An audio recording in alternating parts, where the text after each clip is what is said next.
boa noite a todos, né? Bem-vindos a mais uma quinta científica nossa. Então, hoje a gente está recebendo o Sérgio Delkovic, e eu sei que nós temos participantes de fora, inclusive de fora do país, né? Também. Então, bem-vindos, muito bem-vindos à nossa quinta científica. O Sérgio hoje vai nos apresentar um trabalho, As Múltiplas Cores do Arco-Íris, Despatologizando a Diversidade Sexual. Tá? Um tema que é autoevidente, a relevância e a atualidade dele. Tá? Não tem a mínima dúvida, sim, que precisa ser trazido, precisa ser discutido. Então, acho muito, muito oportuno e pertinente.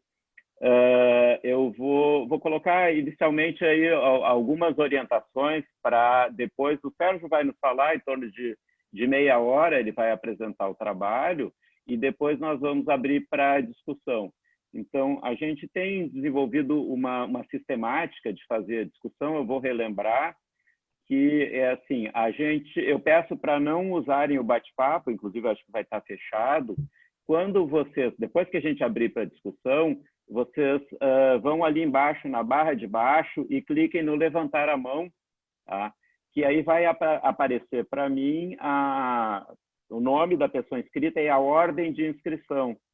E aí eu vou pedir para o Grayson, então, abrir a tela, né? Colocar na tela com imagem e som a pessoa que vai fazer o comentário. Ou até nós temos feito de colocar mais de uma pessoa, né? Os que vão fazer depois a pergunta, para a gente ter mais noção de quem está participando, né? Então, ficam algumas pessoas na tela, quem está fazendo a pergunta, quem vai fazer ainda, né?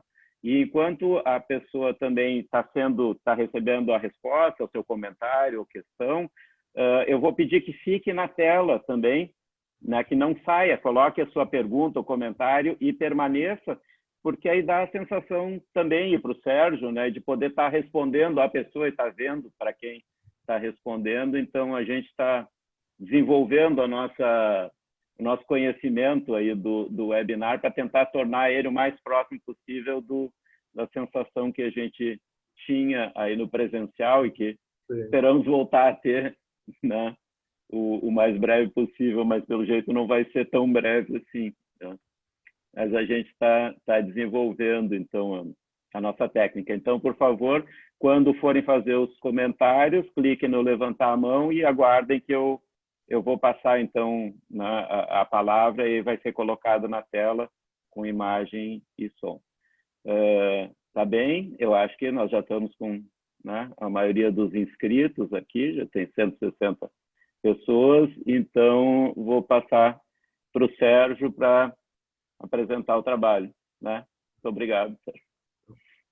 Bom, boa noite a todas, boa noite a todos. Gostaria de agradecer ao Maurício, a Clarice Kovacs pela oportunidade, pela organização e começar comentando que esse texto que eu vou apresentar é uma versão modificada de um trabalho que eu apresentei em Bruxelas, numa atividade da Associação Psicanalítica Internacional, que foi organizada pelo Comitê de Estudos Sexuais e de Diversidade Sexual da IPA, que é um comitê relativamente recente e que organizou pela primeira vez uma atividade em Bruxelas e depois uma outra em 2019 e outra atividade em Buenos Aires também em 2019.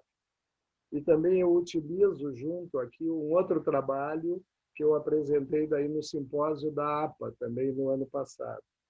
Então, é uma mistura desses dois trabalhos.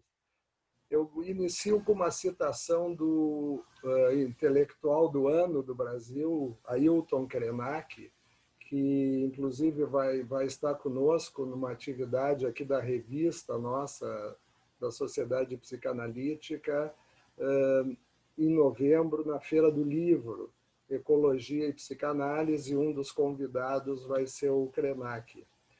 Então, diz o Krenak, definitivamente não somos iguais. E é maravilhoso saber que cada um de nós que está aqui é diferente do outro, como constelações. O fato de podermos compartilhar esse espaço, de estarmos juntos viajando, não significa que somos iguais. Significa exatamente que somos capazes de atrair uns aos outros pelas nossas diferenças, que deveriam guiar o nosso roteiro de vida.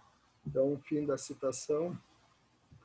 Então, eu começo descrevendo que cerca de 2 anos e meio, 3 anos, eu fui convidado para participar de um debate que teve aqui em Porto Alegre, no Porto Alegre em Cena, sobre a peça O Evangelho segundo Jesus, Rainha do Céu, da transgênero escocesa Jo Clifford, e com a atriz da peça Renata Carvalho, que é também transgênero, e também da diretora da montagem, que foi a brasileira Natália Malo.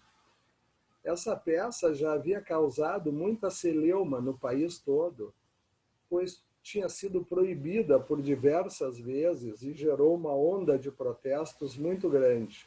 Mesmo em Porto Alegre, ela corria o risco de ser proibida novamente, mas através de uma decisão judicial, a peça pôde ser apresentada e o debate pôde ocorrer. A peça ela traz uma releitura de várias fábulas da vida de Jesus, sempre com uma mensagem de amor, de perdão, de aceitação e de tolerância. No entanto, a peça, mesmo com essa mensagem, ela desperta uma cadeia de ódio, opressão e intolerância muito intensos. Eu penso que não se trata da questão de ter um Jesus feminino, pois na história da arte não é infrequente encontrarmos personagens e figuras de Jesus feminino, inclusive amamentando. A questão justamente parece ser de um Jesus transgênero. Talvez o uso da religião possa ter sido um fator de intensificação para as reações de ódio em relação à peça. A atriz e a diretora chegaram a ser agredidas fisicamente no interior de São Paulo. Mas a intolerância ultrapassa essa questão religiosa. Poucos meses antes dessa peça, também em Porto Alegre, uma exposição chamada de Queer Museum, que reunia obras artísticas de pessoas diferentes em geral, não necessariamente do grupo da diversidade sexual, foi proibida e teve que ser encerrada. Alguns meses depois, a filósofa Judith Butler foi recebida no Brasil aos gritos de bruxa e um boneco com a sua imagem foi queimado em São Paulo, onde ela havia sido convidada para um seminário sobre o fim da democracia. Então, irônico, né? A democracia e essa atitude assim. Então, também queria comentar que, pelo menos em 86 países em todo o mundo, os homossexuais são criminalizados, grupos também congêneres da diversidade sexual são punidos com prisão ou até mesmo a pena de morte. Também temos que levar em conta países onde as identidades de gênero e a orientação sexual não são criminalizadas, como no Brasil, mas que tem o maior número de assassinato de pessoas transexuais de todo o mundo. Esses dados mostram como a homofobia e a transfobia estão ainda muito disseminadas no mundo todo. A questão que cabe é por que ocorre uma resistência tão violenta contra as manifestações das diversidades de gênero e de orientação sexual. Há quem diga até que vai haver uma contaminação geral dos jovens e que isso vai representar o fim da civilização. Tentar compreender essas resistências nas instituições psicanalíticas e também dentro de nós mesmos tem sido um verdadeiro desafio. Será que as nossas teorias podem ser consideradas insuficientes para os fenômenos da sexualidade que nos impactam hoje em dia?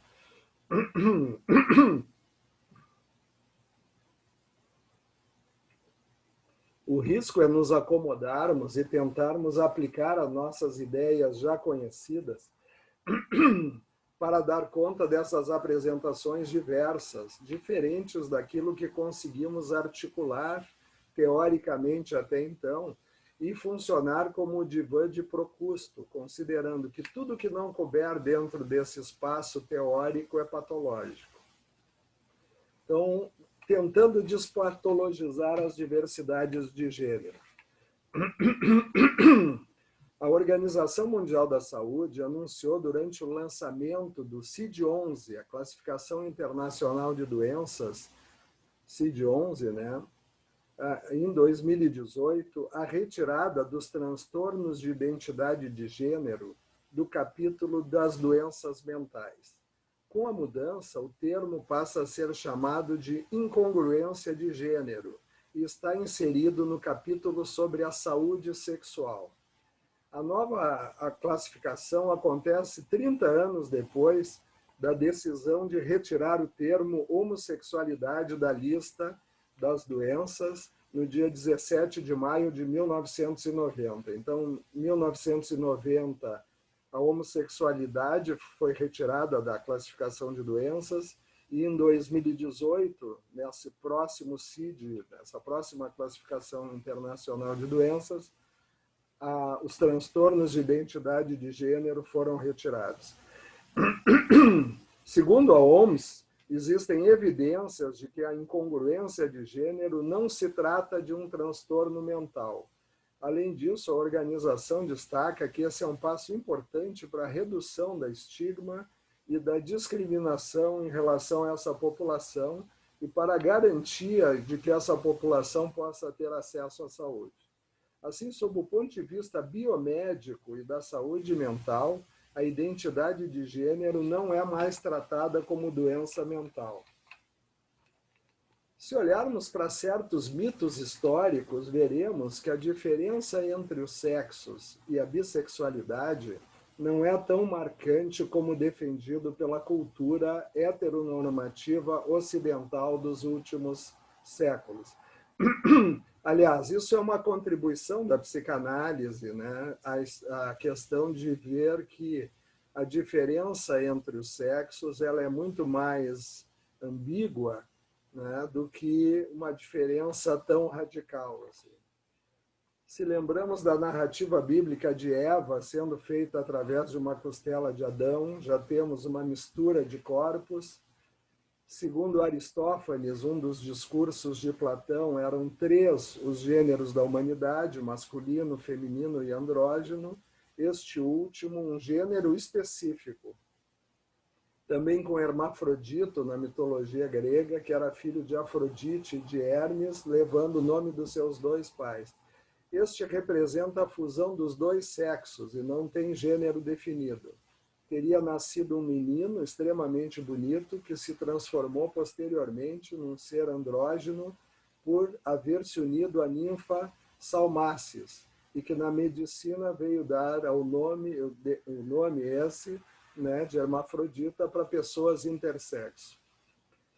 Ainda na mitologia grega encontramos o adivinho Tiresias, que viveu 7 anos como mulher e acabou cegado pela ira de Hera ao dizer que a mulher tinha muito mais prazer sexual do que o homem. Esses mitos revelam uma complexidade na abordagem da sexualidade que foi perdida posteriormente. Na Grécia Antiga, as atividades sexuais não eram proibidas para os cidadãos homens, com exceção da proibição explícita ao incesto. A sexualidade passou a ser condenada e proibida com o advento das religiões monoteístas.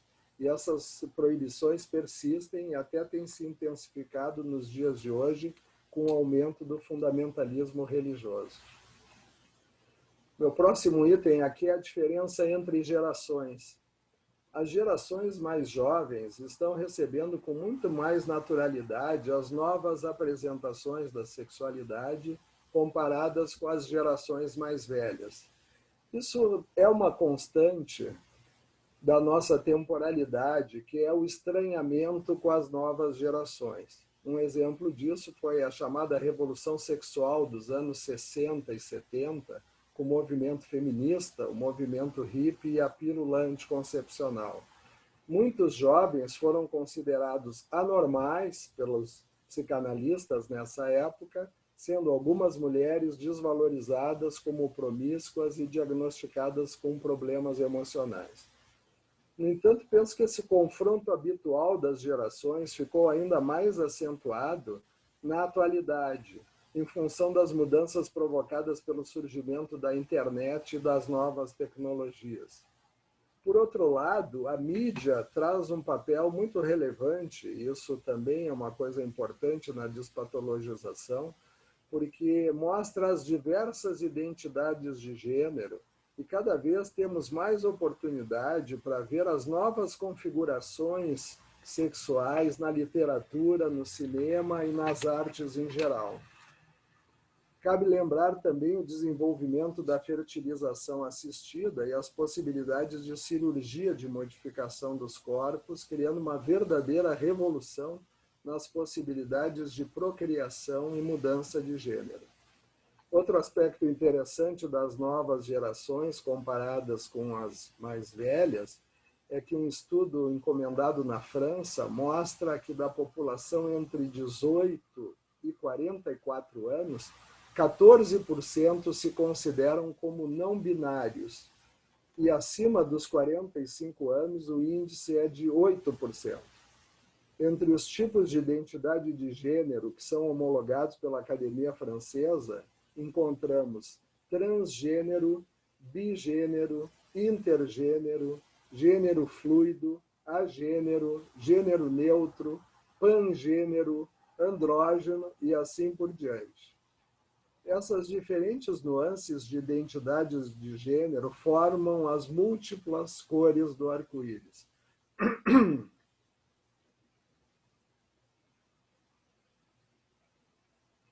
Agora eu queria entrar no terreno das generalizações.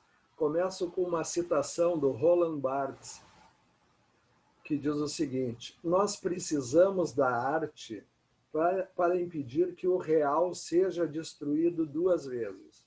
Uma pela violência da história e outra por um discurso que generalize, explique e essencialize. Fim da citação.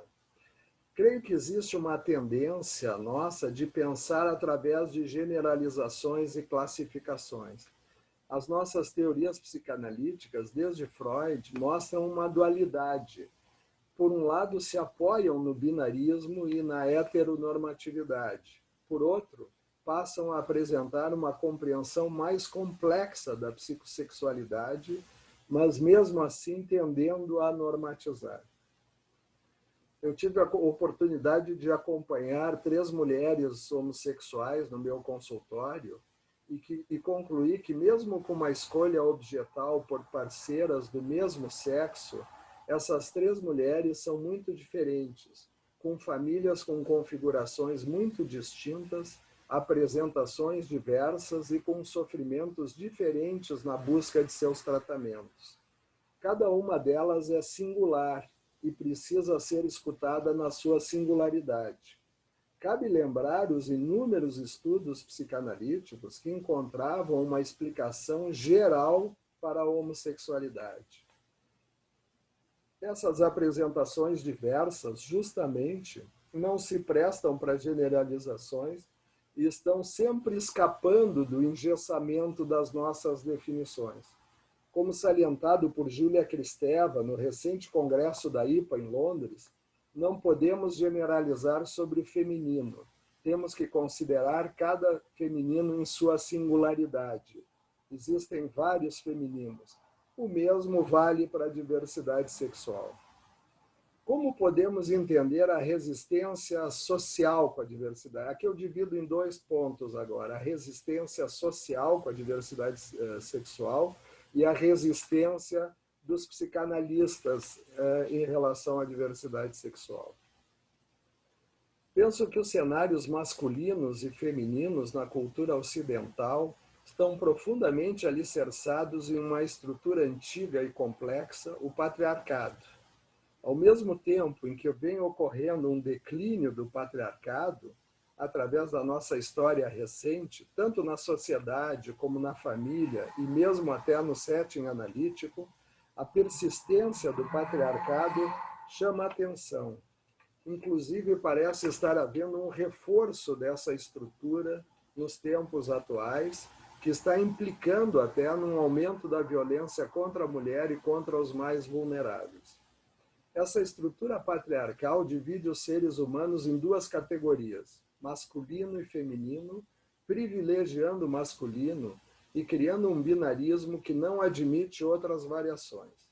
Além disso, ela cria uma categoria superior de homem em relação aos outros homens. Os brancos são os superiores. Mas sempre todos os homens são colocados como superiores às mulheres.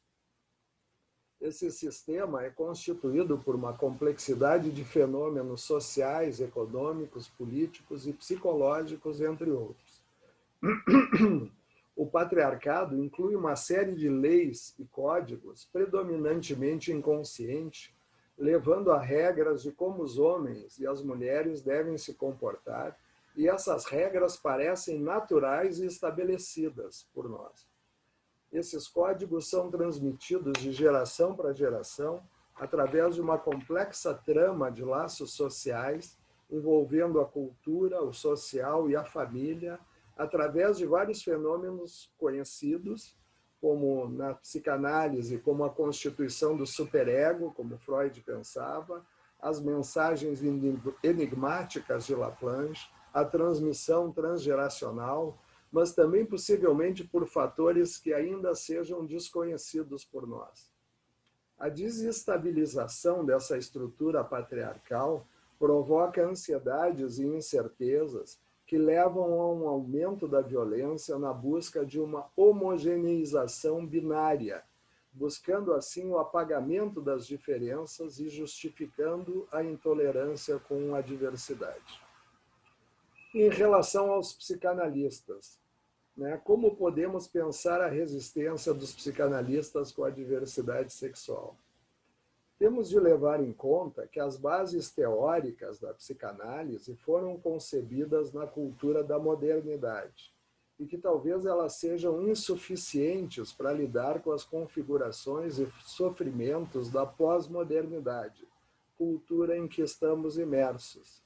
Sabemos que a teoria psicanalítica, forjada na época, como revelam os 3 ensaios sobre a sexualidade, apesar de Freud descrever o desenvolvimento da psicossexualidade para atingir a genitalidade com a resolução do conflito edípico através da heterossexualidade e a reprodução, ele também apresentou uma concepção da sexualidade infantil como bissexual e polimorfa, que foi disruptiva e revolucionária para a época.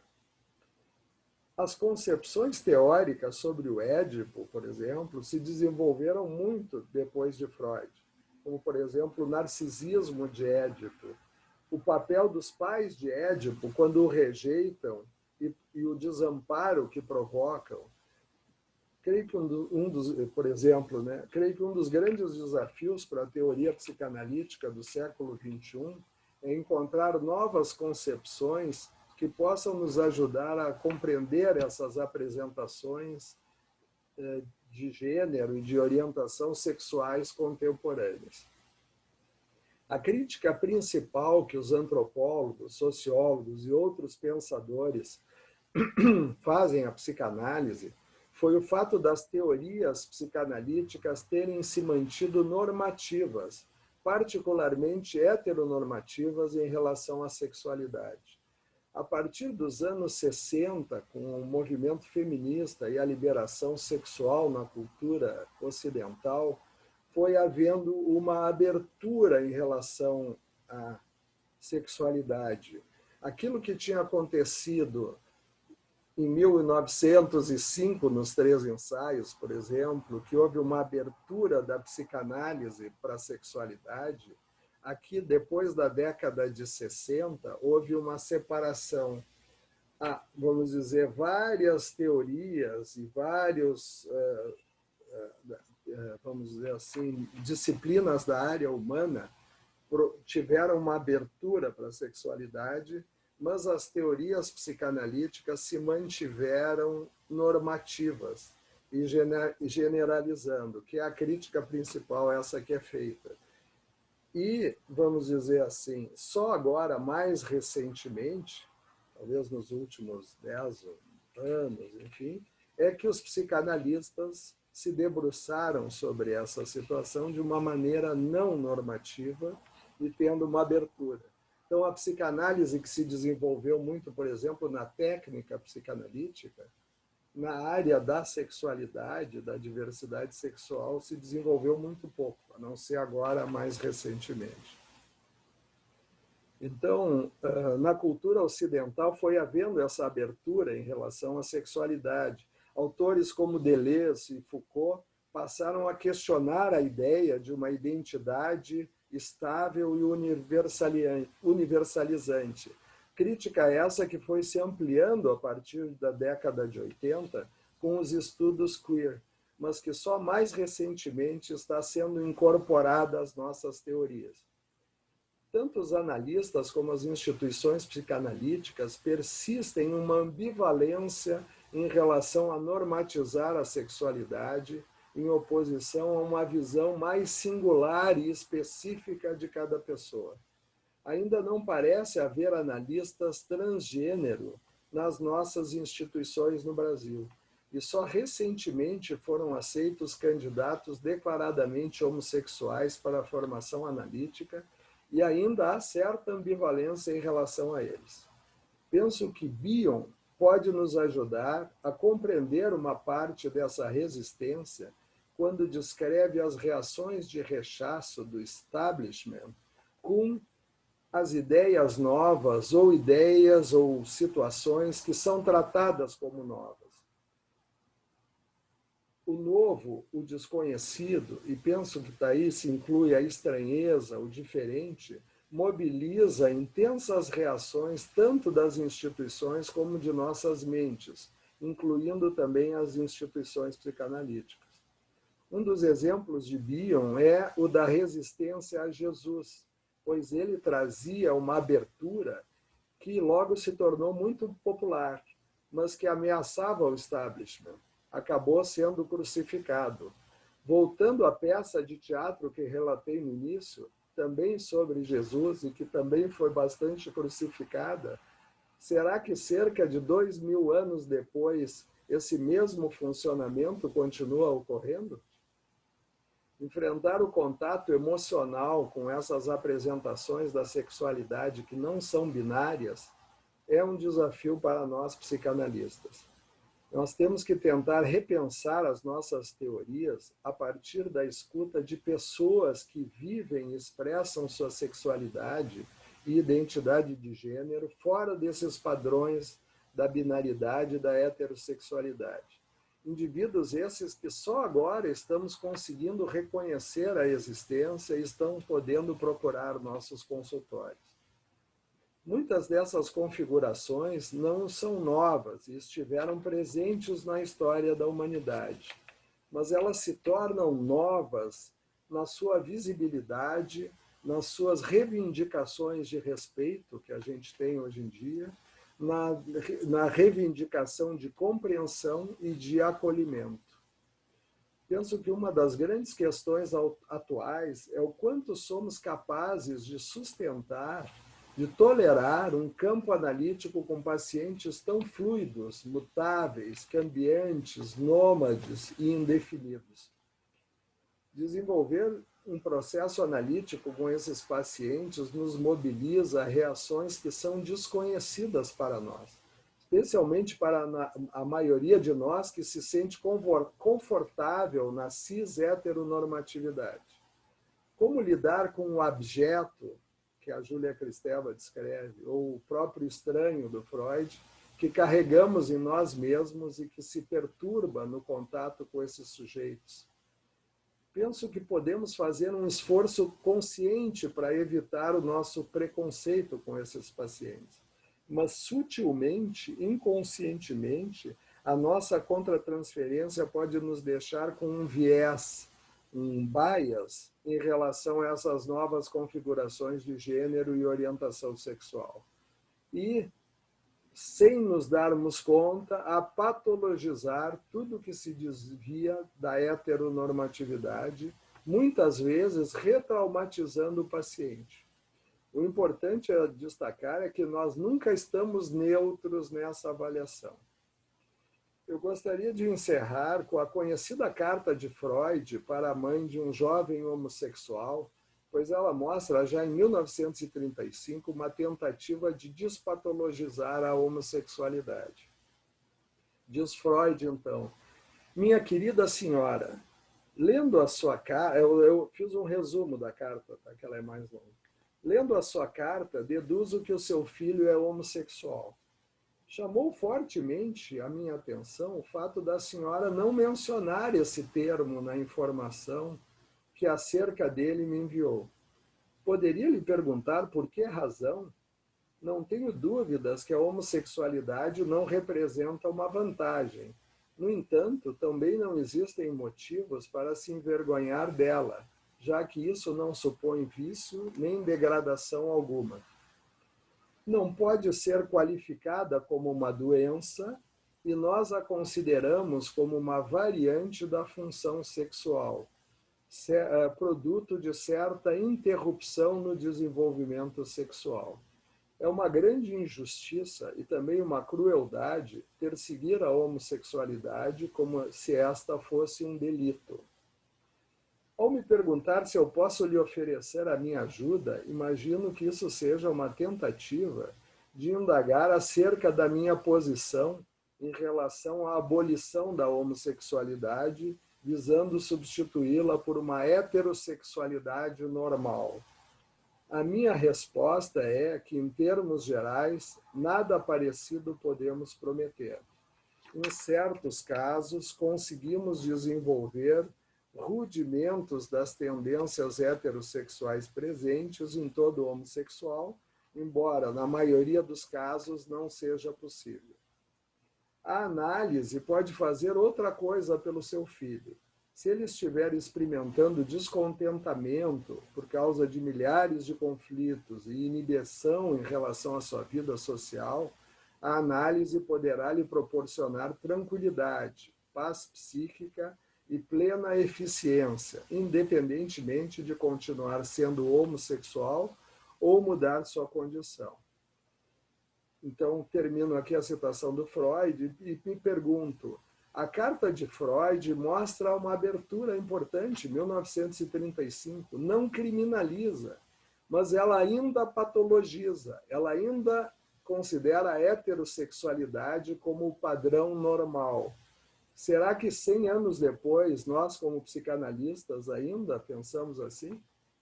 Será que conseguimos criar um campo analítico suficiente para ouvir essa alteridade tão radical para nós? Temos que poder tentar escutar e rearranjar as nossas teorias a partir da singularidade das experiências de pessoas que vivem e expressam a sua sexualidade e identidade de gênero fora dos padrões. Nesse caminho, já contamos com produções importantes: Deleuze, Foucault, Judith Butler, Preciado, entre outros. Na área da psicanálise, eu gostaria de destacar as ideias de Jean Laplanche, Júlia Kristeva, Michel Thor e o trabalho pioneiro que vem sendo realizado aqui na América Latina por Letícia Glosser de Fiorini, de Buenos Aires, com suas contribuições sobre o feminino, a diferença sexual e o complexo de Édipo. E também de Patrícia Porchat, entre outros, mas aqui no Brasil, com seus estudos sobre transexuais. Penso que a melhor bússola para nos orientar sempre é o sofrimento psíquico das pessoas, independentemente de sua identidade de gênero e de orientação sexual. Para isso, temos que deixar de nos guiar pelas nossas resistências e pela nossa tendência a normatizar e patologizar. Ao contrário, temos que nos deixar afetar pelas múltiplas cores do arco-íris para podermos efetivamente tratar aquele ser humano específico e único que procurou a nossa ajuda. Seria isso, Maurício. Obrigado. Então, obrigado. Obrigado, Sérgio. Sem dúvida, a gente vai ter que pensar se pensar, né? Principalmente com relação a tudo isso muito. Tá? Enquanto eu estava te ouvindo, já vou passar a palavra para algumas pessoas que estão se inscrevendo. Mas eu fiquei pensando, né, estava remetendo lá às origens da psicanálise, e eu me lembrei do termo, né, de perverso polimorfo, que talvez tivesse a intenção de tirar a perversão da área da moral e trazer para a ciência, mas pode ter tido um efeito negativo de associar o polimorfismo à perversão, né, também. Então, eu já vou também deixando a minha questão, em que medida, né, essa associação de perversão e polimorfismo pode não ter sido feliz, né, também. Mas, enfim, nós já temos vários inscritos, vamos passando de 3 em 3, pode ser? Pode, E aí eu vou pedir, então, para o Grayson colocar na tela, primeiro, o Favalli, a Jussara Dalzotti, a Ângela Plas, são os 3 primeiros inscritos, já tem outros, né? E vou pedir, então, que dos 3 permaneçam, depois de colocar a sua questão, permaneçam na tela para a gente, para o Sérgio também poder responder vendo, né, a cada um. Então, primeiro, o Favalli, tem que liberar o seu som e imagem, Favalli. Eu? Isso. Deu. Hoje? Estou te vendo e te ouvindo, Favalli. Buenas, Sérgio. Principalmente que eu queria era te cumprimentar por ter trazido esse tema à nossa discussão. Que eu saiba, é a primeira vez que esse assunto é discutido no conjunto todo da sociedade dessa forma, fora do âmbito da patologia ou do caso clínico. Não me lembro de uma outra discussão nesse sentido. E como é importante que a gente movimente, promova esse tipo de discussão, que é a única forma da gente tentar se curar dessa tendência para heteronormatização. Eu acho que é uma coisa muito difícil, a gente tem que admitir que nós estamos impregnados de uma cultura que nos leva a manter essa ideia da heteronormatização, né? Então, acho que a discussão é fundamental. Isso já se iniciou na comissão de ensino, há alguns anos atrás, eu provoquei o assunto quanto à admissão de colegas homossexuais. E, felizmente, nós mudamos uma posição, nós passamos a admitir isso ao ingresso de colegas declaradamente homossexuais na formação psicanalítica, que é um progresso fantástico da nossa sociedade, né? Temos que levar em conta também que a nossa cultura, eu já falei isso ainda há pouco, nos impõe constantemente, né, o preconceito. Há poucos dias atrás, o ministro da Educação, o 4º de uma série, nos declara sobre o homossexualismo como resultado de uma disfunção familiar. O ministro da Educação do nosso país, né, que é um pastor evangélico. Então, nós vemos aí a força de alguns setores religiosos que continuam a patologizar algo dessa ordem, né? Eu queria me fazer uma referência ao que tu disseste no início a respeito dessa peça de teatro que eu não assisti, mas é muito interessante, que me fez lembrar uma visita que fizemos à Capadócia alguns anos atrás. E na Capadócia existem vários templos, várias igrejas incrustadas na rocha, nas montanhas, como tudo lá, né? As cidades são subterrâneas. E nessas igrejas existem muitos afrescos, afrescos que, infelizmente, são muito mal cuidados, estão se deteriorando, né? E são afrescos do início da Idade Média, certamente, né? Tão antigos que são. E numa dessas igrejas eu descobri um afresco que eu fotografei, infelizmente a foto está muito apagada, não sei se conseguem ver. Sim. É uma figura aqui, ó. É um Jesus Cristo que tenha o cabelo e barba brancas, mas tem seios, tem seios femininos, um corpo masculino e a parte da genitália está coberta. Isso lá se sabe em que época, né? No início da Idade Média, um afresco numa igreja incrustada na Capadócia. Então, um Jesus Cristo feminino, porque o rosto tem feições femininas também. Está muito ruim a foto, porque era dentro de uma espécie de caverna, um pouco pouca luz, e também não se podia usar o flash. Mas só para lembrar esse fato que tu disseste no início, quer dizer, parece que antigamente as coisas eram tratadas de outra forma do que são na atualidade. Meus parabéns, Sérgio. Obrigado. Vamos ter os comentários dos três, ou tu quer responder agora para o Favalli, ou enfim... O que tu acha melhor? Por ti. Posso responder para o Favalli. Como então. tu preferir. Tá. Não, exato, concordo contigo, Favalli. Eu acho que durante a formação toda, a gente não teve, não estudou nada de diversidade sexual, né? É uma coisa que é necessária para a gente, inclusive, e concordo plenamente contigo, que é um assunto que a gente tem que, vamos dizer assim, trazer, né, para discussão, para nossas teorias, também tem que ser interdisciplinar, né? Enfim, então eu acho que realmente essa discussão é importante. Acho que tu vê isso que tu disseste do ministro, né? Ao contrário da Organização Mundial de Saúde, que há 30 anos já despatologizou a homossexualidade, aqui continua sendo, de uma certa maneira, patologizada, né?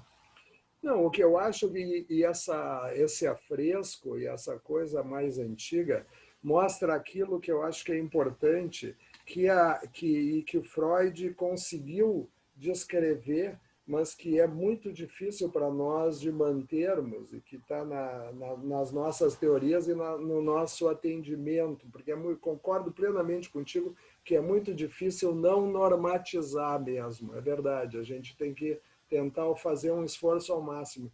Mas a fluidez e a ambiguidade da diferença entre os sexos, ela é muito grande.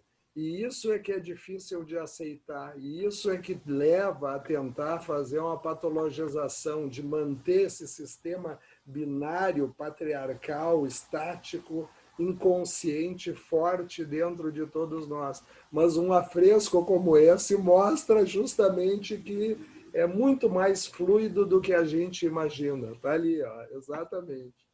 Isso aí. E não é infrequente Cristos amamentando também, dando de mamar na história da arte. Obrigado pelos comentários.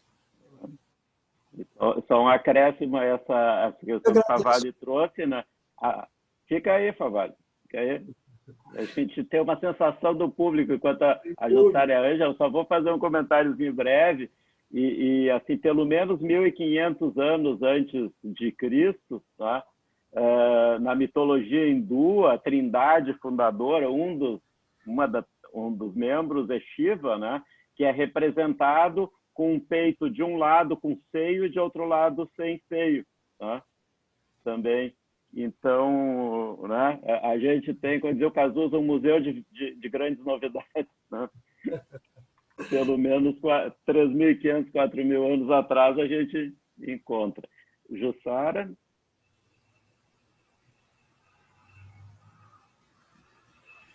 Libera o teu microfone, Jussara. Para aí, agora. Deu.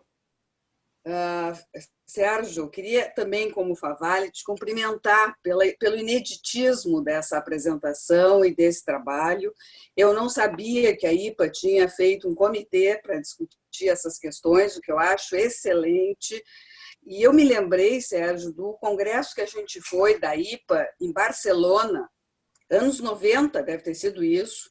Teve um encontro, eu acho que estava a Betty Joseph, tinha uma série de pessoas, tinha um seminário sobre formação analítica, eu nem conseguia entrar, porque tinha um monte de gente, mas tudo que se falava é que parece que tinha algum analista homossexual na sala, e isso gerou uma polêmica, ou questionaram se um analista podia ser homossexual. Foi um escândalo na época, né? E a gente... Eu estava em formação ainda, para mim tudo isso era novidade, assim, né? E, bom, a gente não sabia o que pensar sobre isso, né?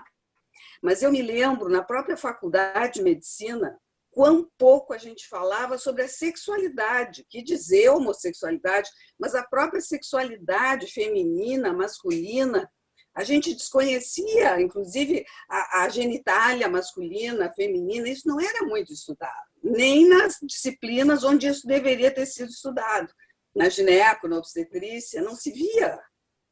Né? Os distúrbios da sexualidade também não se via. Então, esses assuntos da sexualidade, eu acho que são difíceis em todas as áreas, da medicina, inclusive. Né? Na psicanálise, sem dúvida, eu acho que nós temos uma dificuldade. Lá na coordenação do curso do CELG, o que eu já procurei de textos para a gente levar para o curso, só achei da Letícia Fiorini, né? Que são os textos mais recentes. É difícil achar, tem poucos trabalhos. Então, o teu trabalho, Sérgio, está abrindo, eu acho, e está sendo original, e está abrindo essa possibilidade, e é mais por isso que eu queria te cumprimentar. Muito obrigada pela chance de te ouvir. Obrigado, Jussara. Não, eu me lembro, só antes eu me esqueci de dizer para o Maurício, a atividade que teve em Buenos Aires, organizada por esse comitê da IPA, se chamou Polimorfismos, e justamente era para discutir essa questão que tu levantasse, perversão, polimorfismo, e de tentar manter o termo polimorfismo para essas novas apresentações. Teve várias atividades.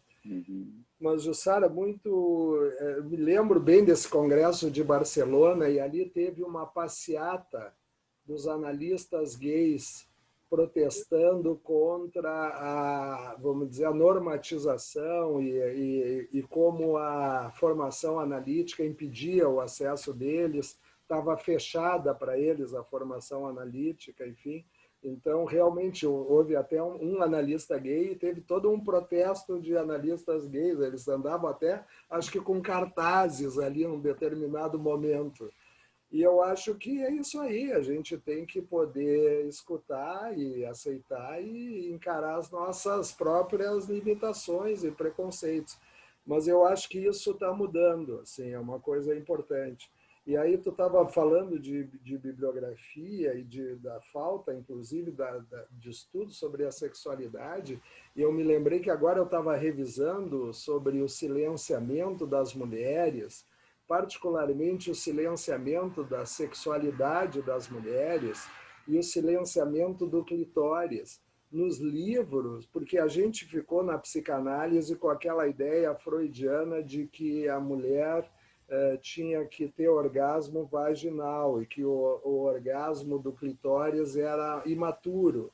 E tudo isso já foi comprovadamente alterado, né? Inclusive não tem essa diferença. Na verdade, o clitóris é o grande órgão do prazer, aquilo que o Tiresias sentiu que as mulheres tinham muito mais prazer do que os homens, é verdade, porque o clitóris tem mais terminações nervosas, o dobro do que o pênis.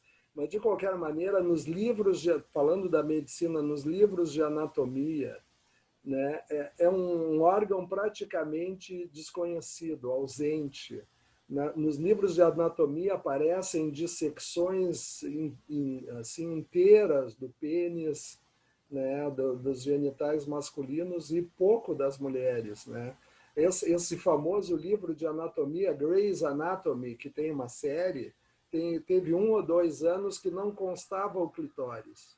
E acho que reclamaram e botaram de novo e tal. Então tem todo um silenciamento, além de tudo, esse sistema binário, esse sistema patriarcal que acaba, de uma certa maneira, atingindo as mulheres, tem um silenciamento da sexualidade das mulheres, né? Que é muito importante que a gente também discuta e estude, né? Mas obrigado também. Ângela. Oi, boa noite a todos.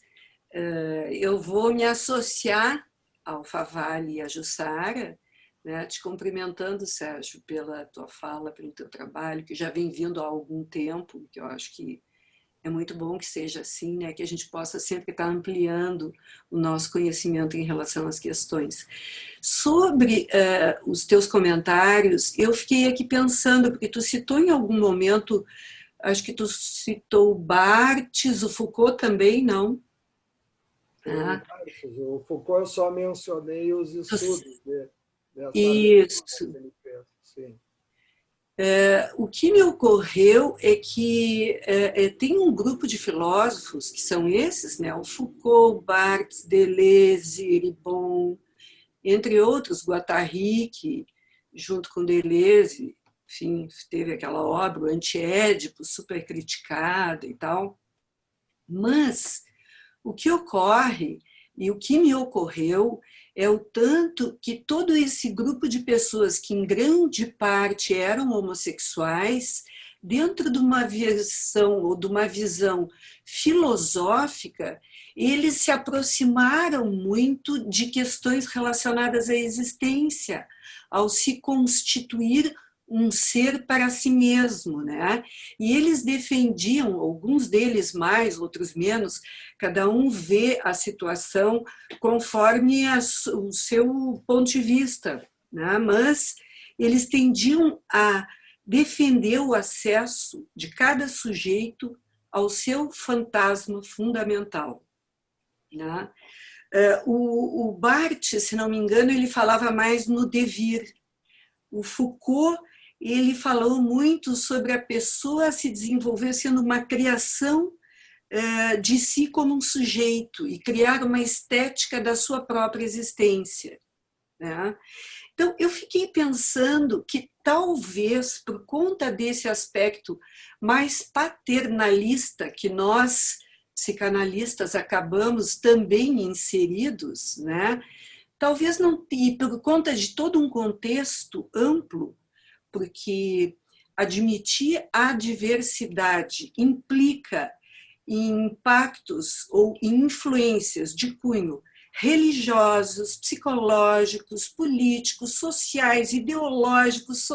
Gente, é um campo né, multifacetado, né? Então, eu acredito que, em parte, nós, os psicanalistas, e já as gerações anteriores também, no auge dos seus tratamentos e das suas descobertas, que eram outras, como é uma parcela da população menor e com menor expressão, esses filósofos, que eu acho que tem muito a acrescentar, porque o que eles dizem da pessoa ter o acesso de cada um ao seu fantasma fundamental, a criar sua própria estética da existência. O que é isso, se não o que nós fazemos nos nossos consultórios, ajudando as pessoas a serem, a descobrirem os seus aspectos, enfim, sejam eles positivos, negativos, as suas subjetividades, suas dificuldades. Então, eu acredito que uma revisão, não é que a gente sempre pode revisar, mas as revisões sempre são interessantes. Uma revisão de um material interessante dessas pessoas, desses filósofos, porque outras áreas e outras ainda podem nos ajudar, eu acho que seriam super importantes, sabe? Porque o que a gente fala em termos disso tudo? Nós estamos falando de preconceito. E como o nome diz, o que é o preconceito? É um sentimento ou uma opinião concebida sem vamos dizer assim, sem um exame maior, um exame mais apurado, né? E aí, quando tu entra na dimensão de preconceito, me ocorre que a gente tem o registro do preconceito da cor, também como um grande preconceito da humanidade, né? Podemos pegar aspectos relacionados a essas questões para desenvolver isso, né? É difícil, o binário é fácil, né? O difícil é conviver com o não binário, mas ele pode ser muito rico, criativo e, inclusive, não chato, né? Porque cá para nós, né? Às vezes a restrição é limitante. Eu acho que é isso que a gente podia pensar a respeito. Essas são as ideias que me surgiram assim, a respeito da tua fala. Mas, parabéns. Perfeito. As minhas duas citações estão ligadas a isso, do Krenak, né, que é isso, que é que o diferente enriquece, né, e que a gente pode crescer e aprender com a diversidade, com o diferente. E a outra do Barthes, que eu acho que é bem importante, porque ela resume isso que tu estava descrevendo desses filósofos todos que eles trazem, que é essa questão da gente não destruir a realidade através da generalização, da explicação e da busca de uma essência, de uma essencialização das coisas. Que é bem isso que tu estava dizendo, a gente tem que lutar pela singularidade, isso que tu estava descrevendo da construção do sujeito. E acho que o racismo está muito apropriado, né? A mesma coisa que do silenciamento das mulheres, tem o silenciamento do racismo, e o Brasil é um país onde o racismo é silenciado, né? Aparentemente nós não somos racistas, felizmente agora está aparecendo, né? Isso, e está sendo estudado, né? Vamos ter inclusive uma atividade, um simpósio sobre isso. Então eu acho que é muito importante para poder trazer essa discussão. Eu acho que tu tocasse num outro ponto também que eu queria. Então, a singularidade é fundamental, né? A gente tentar sair da norma e entrar na singularidade. E a outra coisa é a questão paternalista, o papel do pai, né? Porque a gente tem ainda em nós a questão patriarcal e o mito do papel do pai, da presença do pai. O pai é que funciona como criador do simbólico, que separa o nenê da mãe, enfim, né? E, na verdade, isso não precisa ser a função do pai, né? A Letícia Glosser fala da função terceira, eu gosto de chamar de função simbolizante, pode ser exercida pela mãe, pelo pai, ou enfim, pelo cuidador, né? Mas a gente fica ainda assim, muito ligado pelas nossas teorias ao papel do pai, né? Eu acho que até tem um livro do Michel Thor que é assim sobre o fim do mito do pai, alguma coisa assim, né? Então, do patriarcado. Mas é difícil para a gente. Eu acho que a gente tem que se abrir para isso. Mas obrigado, de qualquer maneira.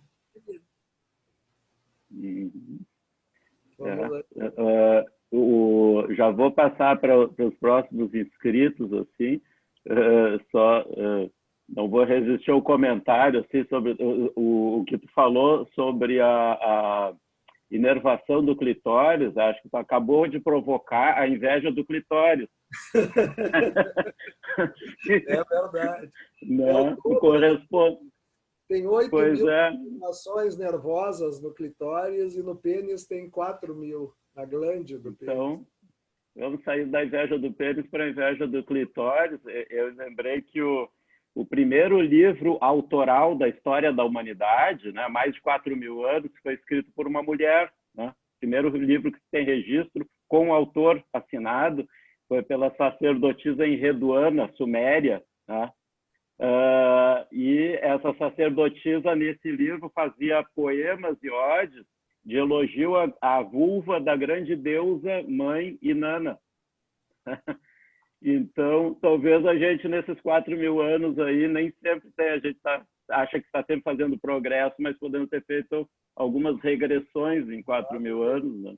Assim, bom, deixa eu passar para os próximos: a Antonieta Mantovani, o Paulo Berel Suquinic e o Ruggiero Levi. Então, vamos colocar os três na tela.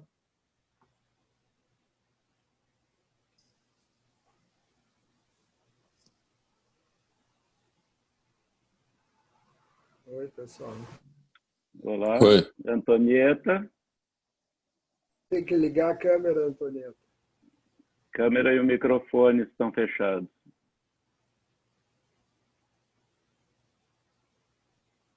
Vamos aguardar um pouquinho. Ela saiu. Bom, então a gente vai aguardar. Antonieta, se estiver nos ouvindo, depois, por favor, pode inscrever novamente. E acho que era o Berel e depois o Ruggiero, né? Estão me ouvindo? Estou te ouvindo. Tá. Parabéns, Sérgio. Achei muito legal, muito transparente, profunda a tua apresentação. E o que foi me ocorrendo é que pode toda essa questão ajudar na ampliação da neutralidade do analista, né?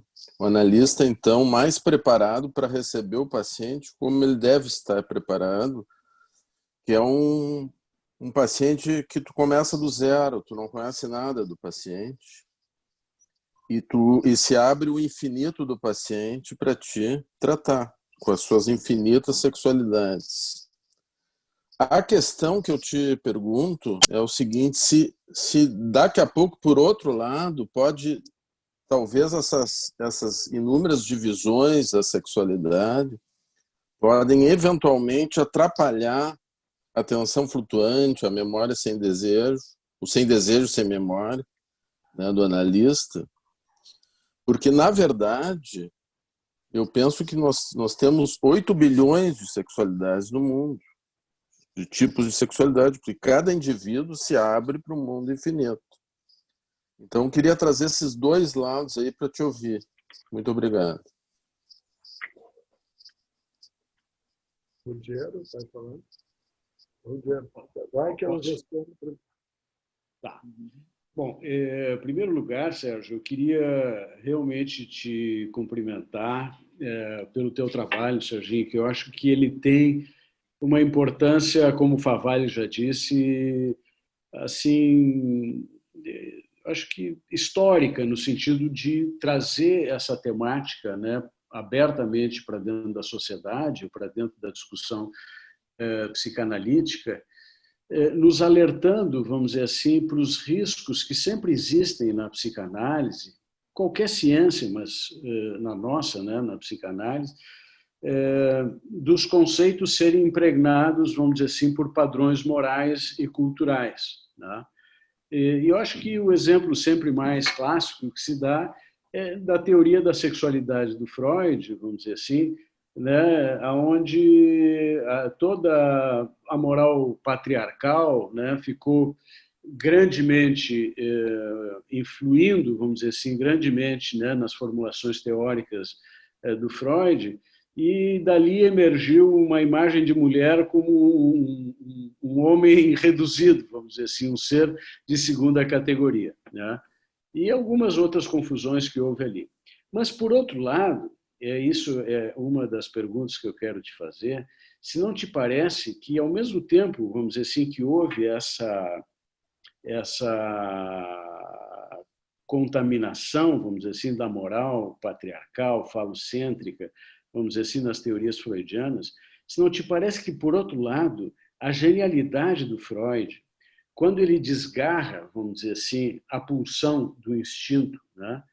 E quando ele cria todo o conceito de psicossexualidade, e aí tem a ver com o que o Berel estava dizendo, ele justamente abre margem, vamos dizer assim, para que se entenda a infinitude de apresentações que a psicossexualidade humana pode ter, tá?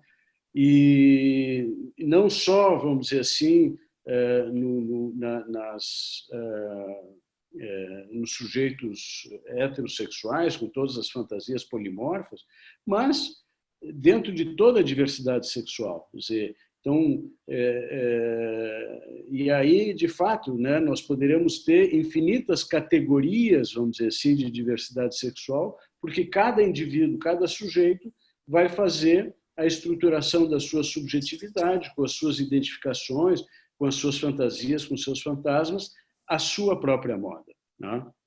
Então, é isso a primeira pergunta. A outra que eu queria te colocar vai um pouco nessa linha, e é o seguinte, claro que eu estou plenamente de acordo contigo de que a instabilidade psíquica, não é tanto a estabilidade, mas as flutuações, a plasticidade, vamos dizer assim, dos transexuais ou de todas as categorias, vamos dizer assim, não binárias, não homem ou mulher, todas essas combinações possíveis, claro que há estados mentais muito mais indefinidos, muito mais instáveis, muito mais flutuantes, e isto perturba o analista. Mas não te parece que é assim com tudo? Né? Porque, por exemplo, com a psicanálise mais contemporânea, vamos dizer assim, depois de Freud, depois de Bion, com Winnicott e todos os psicanalistas contemporâneos, à medida em que se entra num paradigma, se sai do paradigma positivista e se entra num paradigma da complexidade, quer dizer, se espera que o analista possa lidar, vamos dizer assim, muito mais com a incerteza, com a indeterminação, com a indefinição, com a instabilidade e com estruturas não binárias, vamos dizer assim. Então, não te parece que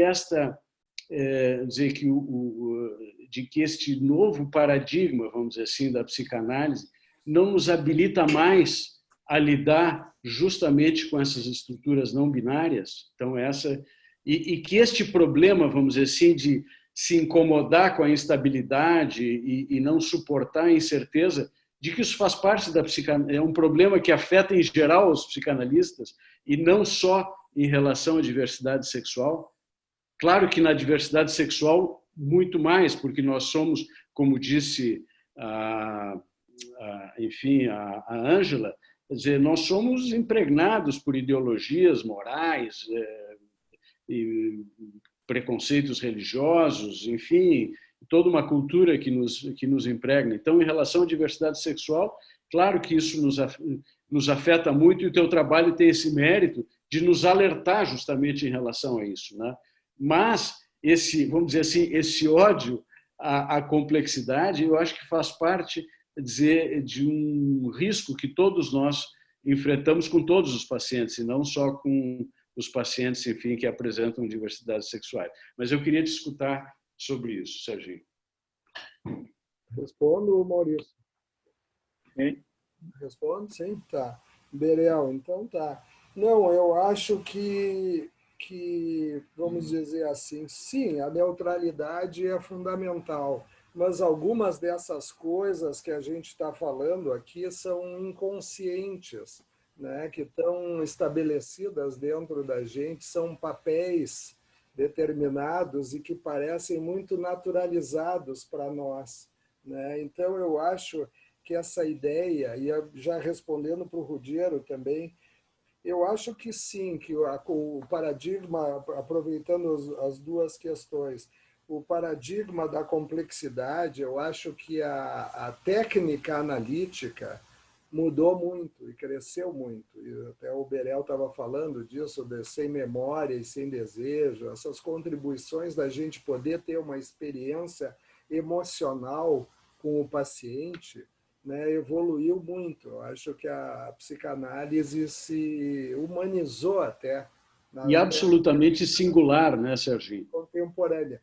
Mas aí que eu ia dizer que tem alguns aspectos que eu acho que não dá para generalizar para tudo.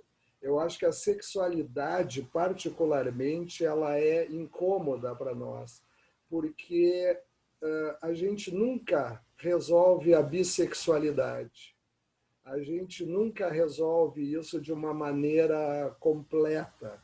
Ela sempre fica ambígua e fluida. A bissexualidade, ela vamos dizer assim, por exemplo, nos homens chamados de masculinidade tóxica, né? Nos machistas, o medo maior deles não é com a homossexualidade, né? Isso está, vamos dizer, está manifesto. O medo maior deles é interno, é com a parte feminina deles, né? E isso é que é tão violentamente atuado na homossexualidade. Então, eu acho que a sexualidade desperta reações específicas. E eu acho que aí é que temos que entrar na singularidade de cada, vamos dizer assim, pessoa da diversidade sexual, porque a gente não conhece ainda não é? É uma área que a gente recém está começando a entrar. E que esses pacientes recém estão começando a aparecer para nós, porque antes eles eram meio ou rejeitados ou invisibilizados por nós.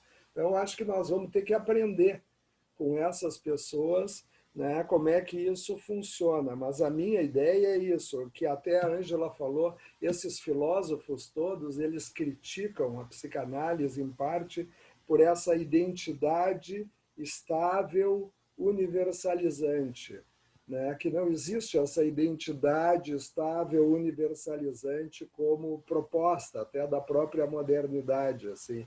E eu acho que isso é importante para o nosso trabalho, né? Que são identidades dinâmicas, Sim. que não são estáveis, que se estabilizam e desestabilizam. Sim, mas, Então, eu Serginho, acho mas que não isso te é parece importante. que as próprias contribuições do Bion, quando ele fala da oscilação permanente entre PSPD, entre parte psicótica e não psicótica da personalidade, partes perversas, conflitos entre partes do self, não te parece que isto, vamos dizer assim, ajuda a entender justamente a sair deste modelo tão estático e tão estável, vamos dizer assim, da psicanálise mais clássica? Acho que ajuda, mas acho que é insuficiente. Eu acho que é insuficiente porque eu acho que a gente não conhece essas pessoas. A gente não pode generalizar. Claro, Eu não, acho que claro. e nem normatizar. Eu acho que a gente pode pensar e até usar esses modelos. Eu usei o Bion para essa questão da gente estar mais fechado para receber essas aberturas, essas novas ideias, como ele questiona ali na questão do establishment, né?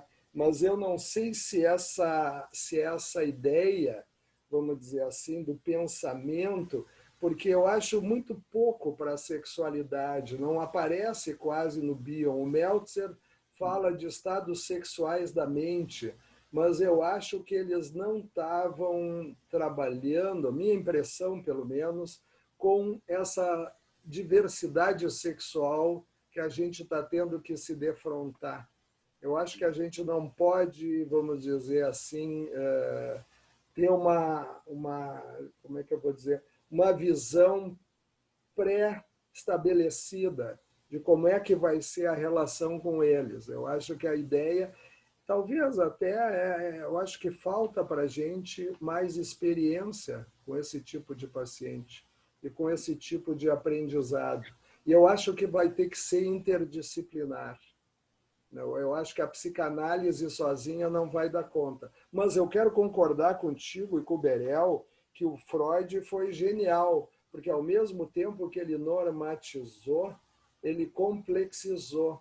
Porque quando ele trouxe a questão da bissexualidade e da psicossexualidade, ele complexizou. Só que ao mesmo tempo ele normatizou ali que o clitóris ou a homossexualidade, a imaturidade. Então, tem uma série de coisas que foram normatizadas, mas a abertura dele, e que criou vamos dizer assim, foi disruptivo para a época, foi muito bom. A minha impressão é essa, de que, como é que eu vou dizer, a psicanálise contribuiu para uma grande abertura sexual.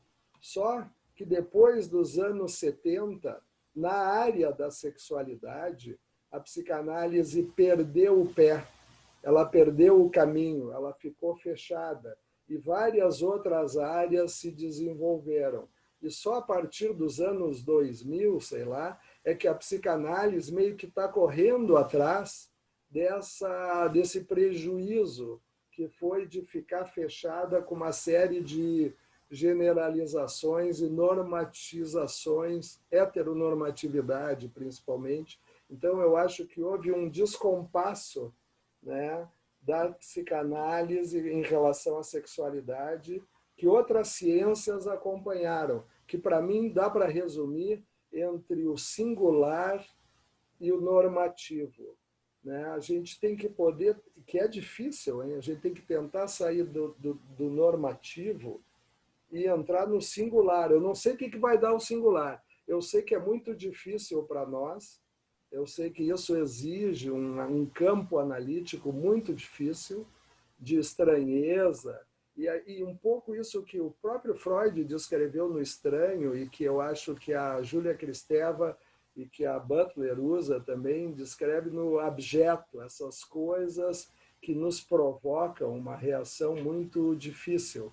Então, eu acho que o caminho é esse, a gente tentar, vamos dizer assim, nos abrir ao máximo para a singularidade desses indivíduos.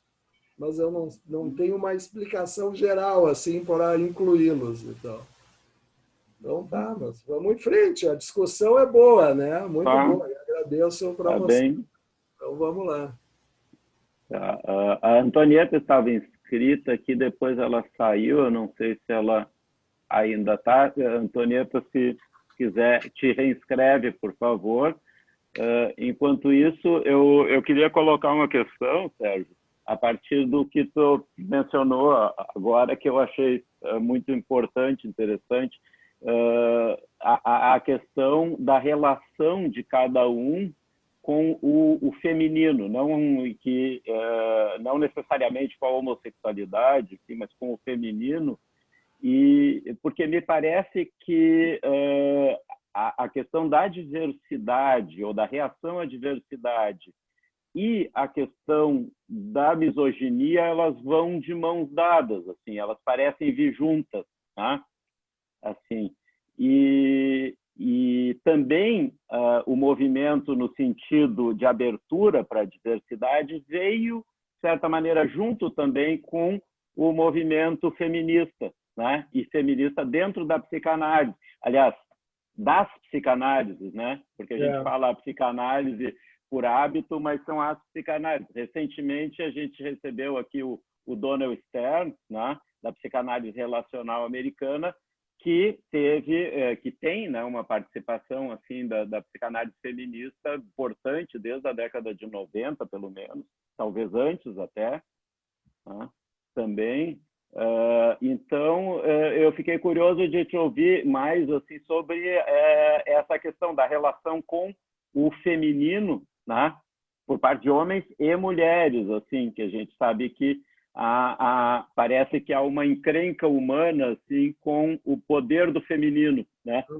Assim, e até ao longo da evolução a gente vê que no início da cultura as grandes divindades poderosas eram femininas, as divindades criadoras, né? E depois é que veio esse movimento no sentido patriarcal e de um Deus patriarcal e um esvaziamento do poder, né, das divindades femininas, assim. A mitologia mostra isso hoje claramente, assim, né? Então, eu fiquei curioso de te ouvir mais sobre isso. Uhum. Tá. Não, eu acho que sim, que o movimento feminista foi muito importante, foi um dos movimentos que fez essa modificação, né? Inclusive as analistas femininas que defendiam o feminismo. A questão da misoginia, sim, eu acho que uma parte da violência dos homens com as mulheres é justamente pelo aquilo que eu estava dizendo, a sua parte feminina, rejeitada neles mesmos. É intolerável para a nossa cultura patriarcal um homem ter sentimentos, homem não chora, homem não tem compaixão, enfim, né? Homem é uma máquina sexual, enfim. Então, para dentro desse esquema, né, não é muito difícil o reconhecimento do feminino dentro de si. E que é uma realidade, porque eu acho que aquilo que eu estava dizendo ali para o Ruggiero e para o Berel, né, que é muito mais ambígua e fluida a diferença entre os sexos do que a gente, vamos dizer assim, aceita ou vê, né? Então, acho que um dos pontos importantes é esse. As mulheres, como é que lidam com isso? É uma questão difícil, eu não sei te responder exatamente, mas a maioria, as mulheres, elas aceitam o patriarcado, Por exemplo, a maioria das mulheres votou no Brasil e nos Estados Unidos, votou em candidatos claramente patriarcais e que desvalorizam as mulheres, né? Então, esse aspecto feminino dentro do patriarcado é difícil de explicar, né? Eu acho que tem esses papéis que são atribuídos, né, que as mulheres têm que se submeter e silenciar, e os homens têm que agir dessa maneira mais violenta, e que isso vem se desestabilizando, não é, pelo movimento feminista, por uma série de coisas, isso vem mudando, né, vamos dizer assim, pelo orgulho gay e da diversidade sexual, né, de poder se afirmar, pelos coletivos de mulheres, muito importantes, os coletivos de mulheres, né, mexeu com uma, mexeu com todas, o Me Too, enfim, e isso, de uma certa maneira, desestabiliza essa estrutura montada e aumenta a violência dos homens, né, contra as mulheres, aumenta a misoginia. Eu acho que a outra coisa é que também os homens, vamos dizer assim, de uma certa maneira, também estão mais atingidos, perdendo os empregos e tendo, enfim, uma certa desvalorização das suas vidas pessoais e profissionais, o que, nesses casos, aumenta a violência contra as mulheres, enfim. Então, eu vejo que tem vários fatores envolvidos aí, sociais, econômicos, psicológicos, enfim, né? Que está aumentando, e na pandemia está aumentando ainda mais isso. Sim. Não te parece que a misoginia não seja um problema exclusivamente dos homens, e ela exista nas mulheres também, em muitas mulheres, assim? Porque estava salientando, muito dessa estrutura misógina é sustentada também por mulheres, né? Assim, e se a gente for ver alguns fenômenos assim de violência contra o feminino que não são atuais, por exemplo, assim, se a gente abre a página da Organização Mundial da Saúde, né? A questão da mutilação genital feminina, que é perpetrada quase que exclusivamente pelas mulheres, né? São 200, na página da Organização Mundial da Saúde, tem 200 milhões de mulheres que sofreram mutilação genital no mundo, né? Inclusive 500 mil na Europa e 500 mil nos Estados Unidos. Não é só, né, lá nos recantos do mundo, como se costuma pensar, e perpetradas, né? Então, me parece que a questão da misoginia... Ou podemos vir para mais próximo aqui a nossa ministra Damares, né? Enfim. Né? Não, é bem né? Minha impressão é que, sem dúvida, elas fazem parte desse sistema patriarcal. Então, as mulheres estão silenciando o clitóris, mutilação sexual de outras mulheres, estão dentro dessa estrutura. Talvez aquela ideia do repúdio ao feminino, né, também esteja presente em homens e mulheres e tal, enfim, mas eu acho que nesse exemplo, particularmente da mutilação das mulheres, né, eu acho que tem muito disso, de um silenciamento da sexualidade feminina, né, enfim, né, eu acho que tanto as mulheres como os homens participam do sistema patriarcal, né? Tem esse livro do Bourdieu, muito conhecido, A Dominação Masculina, né? Que ele estudou aquele pessoal, né?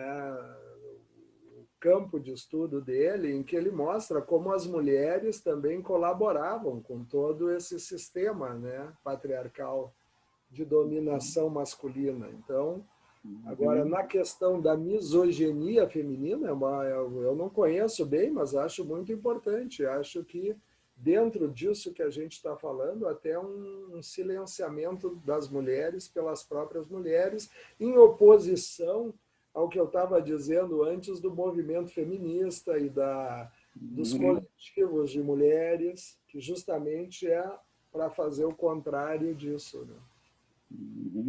É um campo para... Então, sim, é um problema de homens e mulheres. Né? Não... Uhum. Também a gente já está se encaminhando para o final do nosso horário. Eu acho que não temos outros inscritos aqui, então eu vou te passar a palavra para fazer um encerramento, né? Também. Sim. Não, acho que é um campo em aberto que a gente tem que estudar, né? Eu acho que talvez isso vá ser importante para a gente, talvez, fazer uma reformulação dos nossos currículos na formação analítica, de estudar mais a diversidade sexual, talvez, inclusive, em cadeiras ou disciplinas interdisciplinares, né? A minha ideia justamente é essa. Eu acho que é muito difícil para a gente não normatizar nossa formação. Eu acho que talvez os mais jovens já consigam conviver mais com a diversidade sexual, mas a nossa geração ainda está muito contaminada pela heteronormatividade, né? Então, eu acho que é importante que a gente se dê conta disso para poder tentar fazer com que isso, ao máximo, não interfira, não é, nas nossas avaliações. A outra coisa que eu ia comentar até ali para o Berel e para o Ruggiero é que a gente, dentro dessa visão patologizante, a gente tende a relacionar o sofrimento do paciente com a diversidade sexual. Por exemplo, o sofrimento é porque ele é homossexual, o sofrimento é porque ele é transgênero e se sente que nasceu no corpo errado, né? Enfim, e a gente pensa que o principal problema daquela pessoa é esse. Não, sempre tem algum grau de sofrimento nessas situações, mas muitas vezes esse não é o principal problema da pessoa. E talvez isso seja uma coisa que a gente tenha que escutar e aprender, né? Que realmente isso traz sofrimento, mas muitas vezes não é o maior sofrimento, né? E talvez isso com o tempo vai até trazer menos sofrimento o fato de ser homossexual, transexual, transgênero, enfim, né? Então, acho que essa é a mensagem final que eu gostaria de passar aí, né? Então, estaria em nós, analistas, também, a pressuposição de que onde uma questão, né, de gênero está envolvida, ela tenha que ser a questão, né? Isso. E até nós tenhamos que tirar isso dessa pressuposição de primeiro lugar para poder enxergar o todo, né? A especificidade, o singular, o sujeito, ou até como a Ângela falou, o Ruggiero, exatamente. Ok, muito obrigado, Sérgio, então, e a todos os que participaram, então, acompanhando até agora. A gente teve um número bem grande, tivemos mais de 200 pessoas participando, tá? Então, muito obrigado, Sérgio, a todos que participaram, e estão todos convidados para seguir acompanhando as nossas quintas científicas. Então, obrigado boa noite a todos. Boa noite, obrigado. Obrigado, Maurício. Valeu. Obrigado, Grayson. Valeu.